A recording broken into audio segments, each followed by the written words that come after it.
Jim Nance, Dick Roshkoff, Janet Christie Sylvester, other honorees, donors, and guests, and also friends of Dick Christie that traveled great distances to be here. I'm Terry Sylvester. I went to school with Dick. While we were at the Air Force Academy, he introduced me to his sister, Janet. I have to be honest, he didn't just introduce me, he actually bribed me to go out on a date with his little sister. That date has lasted about 44 years so far, and I'm here to publicly say that that's the best thing that ever happened to me, and I'll be forever indebted to Dick. Janet asked me to say a few words today to attempt to thank all of you folks for this wonderful event and this wonderful map that we're about to unveil here. And I need to thank two groups of people. First, those who are responsible for putting together what you are going to see, and also those folks who traveled to be here. It isn't possible in the short time I have up here right now to adequately thank you all. It's probably not possible in my lifetime here on Earth to thank you for this. I think the words that you're going to see on the plaque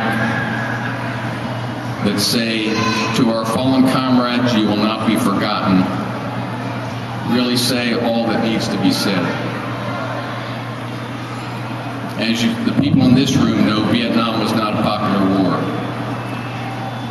Harry Summers, in his book called On Strategy, argues that although we won every single battle in Vietnam, we lost the war.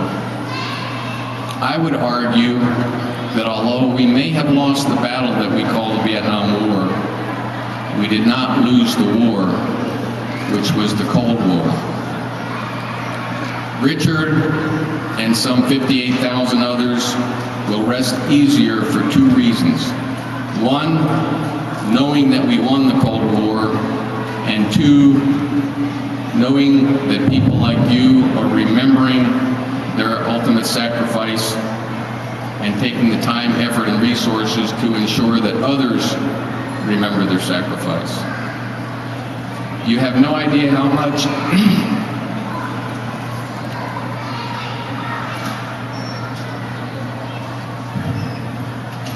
I promised I wasn't going to get emotional. You have no idea how much this means to Janet. Words cannot express what we feel, but we can say thank you, thank you, thank you.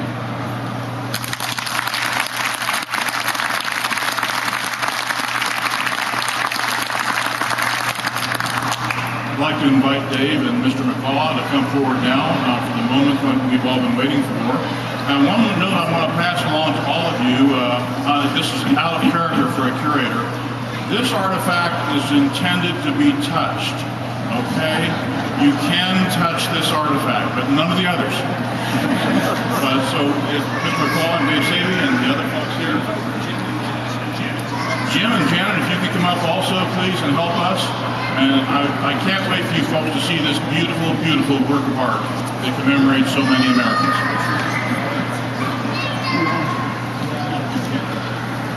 Let's go for it.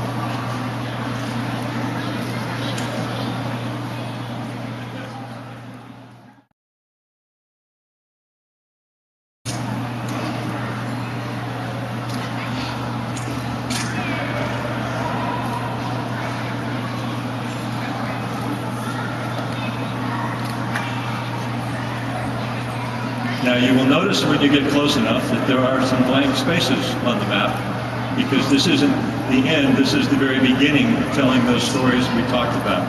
We heard some wonderful ones this morning, We're thrilled with all of you that shared your personal stories with us, and we know that eventually there'll be too many to fit on here. So you will see this area gradually transform. A good model is what you'll see when you walk into the Personal Courage Wing, the J. Elroy McCaw Personal Courage Wing, where we honor veterans from all eras. Well, this is going to be a special area that will honor people from the Vietnam era. And so this wall will gradually grow over time if there are people you'd like to honor to any of us.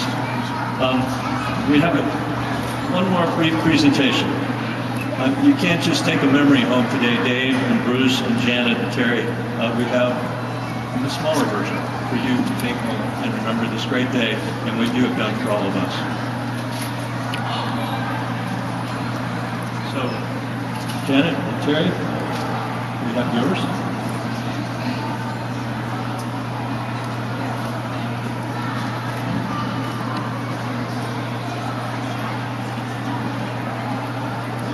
Thank you so much to the artists for producing these. And Bruce, got one for you.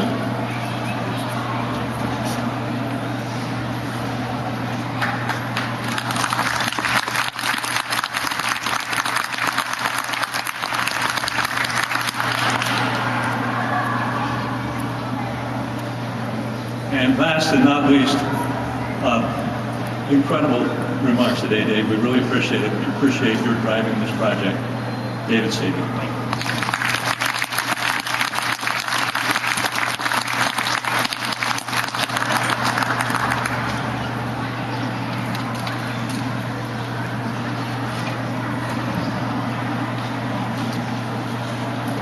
And finally, I think Jim Nance, who created this incredible thing, deserves a minute up here to just say a couple of words about it. Jim?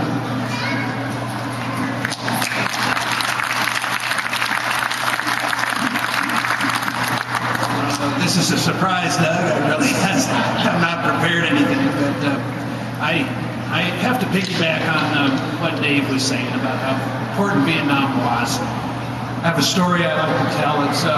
It's absolutely true. A couple of years ago, I was at the academy when we installed this other map, and I had two young cadets come up to me, wide-eyed, and with great sincerity, look at me and said, "Sir, were you in Vietnam or one of the previous wars?" I told them the Spanish-American. I don't think they believed me because I didn't think we'd ever been at war with Mexico. But in all seriousness, those of us here who were in Vietnam, someday we're not going to be here. And that's our legacy and our responsibility to leave something for the future generations so they will know what Vietnam was. And that was the genesis of this map. Dick Roshkob commissioned me several years ago to do one for the Air Force Academy.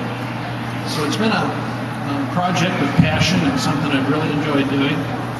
And I really appreciate everyone here for getting behind this program.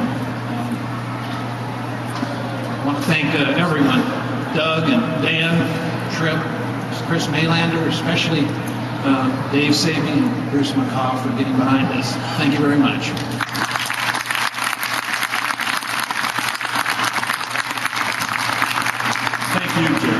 You know, the mission of the Museum of Flight is to be the foremost educational air and space museum in the world. So this isn't just a memorial, this is also an educational tool. Come up and look at the incredible detail here. This will be the centerpiece of telling the story of those brave Americans who made it possible for all of us to be here today. So many people have said it so well. Thank you all who made this possible. This will inspire the next generation to learn from our strengths and to write the story of the next 100 years of flight. So we invite our special guests to join us for a lunch in the Skyline Room. That's back across the main lobby, right in front of the door of the Red Barn. You'll find an elevator that will take you upstairs to the Skyline Room. Please join us, and thank you all who visited the museum today. You saw something really special because of these people in front of you. Thank all of you for watching us. Thanks for being here.